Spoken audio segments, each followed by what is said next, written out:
Selamat siang teman-teman semuanya, salam sehat dan semoga tetap semangat ya. Pada kali ini saya ingin membicarakan tentang dampak jangka panjang infeksi COVID-19 pada sistem saraf atau neurologi. Jadi selama ini sepertinya kita kan selalu fokus tentang penanganan pada saat pasien sedang terinfeksi dengan COVID. Kita ketahui ini disebut sebagai infeksi akut, jadi saat lagi dirawat atau bagaimanapun saat sedang isolasi mandiri dan yang lain-lain. Nah ternyata saat ini sudah banyak laporan sehingga ada satu istilah baru yang disebut sebagai long COVID. Jadi apa yang dimaksud dengan long COVID? Long COVID ini adalah sekelompok pasien yang sudah dinyatakan sembuh dari COVID tetapi masih mengalami keluhan atau gejala yang lebih dari 3 minggu bahkan sampai berbulan-bulan setelah infeksi COVID-nya dinyatakan sudah selesai. Jadi long COVID ini yang paling tersering adalah keluhan fatigue atau lelah yang berkepanjangan, kemudian rasa sesak nafas. Nah, tentunya gejala long COVID ada banyak. Saya bisa sebutkan seperti sakit kepala, sempoyongan atau dizziness di bidang syaraf ya. Dan yang paling sering adalah gangguan kognitif atau fungsi berpikir, di mana pasien pasca COVID atau kita sebut sebagai COVID survivors, saat dia mau kembali bekerja di kantornya, dia bilang gitu, "Dok, kok saya sekarang sulit konsentrasi, sulit memusatkan perhatian, kemudian juga kayaknya kok saya ada gangguan memori ya, sering lupa setelah terkena infeksi COVID."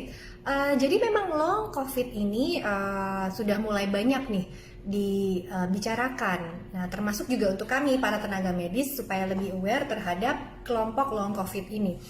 Jadi memang pasien yang sudah dinyatakan sembuh dari COVID-19 yang masih memiliki gejala-gejala yang kurang nyaman ya, apalagi mengganggu kualitas hidup pasien tersebut sampai tidak bisa bekerja atau masih merasa belum sehat, belum pulih benar gitu kan.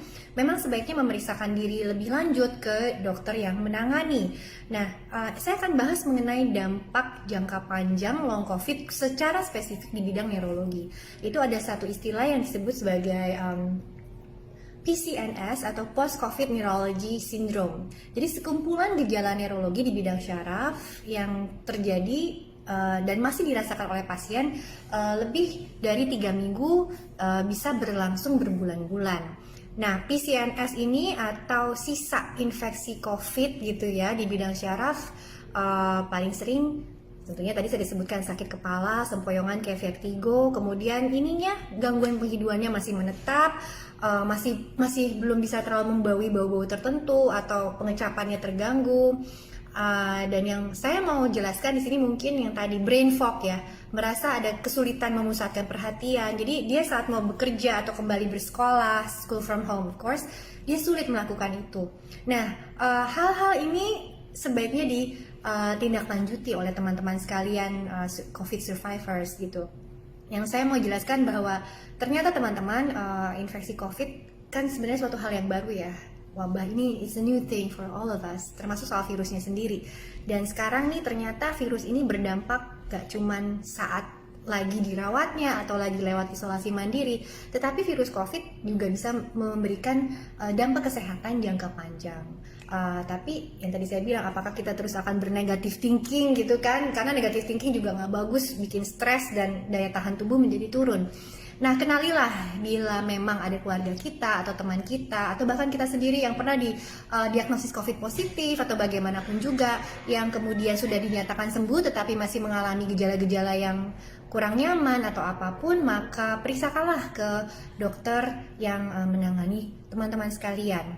Ya, terutama mungkin yang soal brain fog tadi tuh, yang gangguan konsentrasi dan yang lain, bisa ke dokter spesialis syaraf dan dokter spesialis syaraf banyak banget carilah yang terdekat dengan lokasi dari teman-teman sekalian.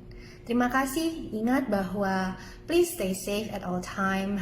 Di era pandemi ini memang sulit gitu kan. Tetapi simple, pakai masker, jangan gerumbul-gerumbulan gitu kan, deket-deketan di tempat umum gitu kan. Jaga jarak physical distancing minimal 1,5 meter gitu ya. Kemudian juga wash your hands all the time. Dengan upaya kolektif ini semoga kita akhirnya bisa melalui pandemi ini bersama-sama dan Indonesia bisa bebas COVID. Amin. Terima kasih atas perhatiannya.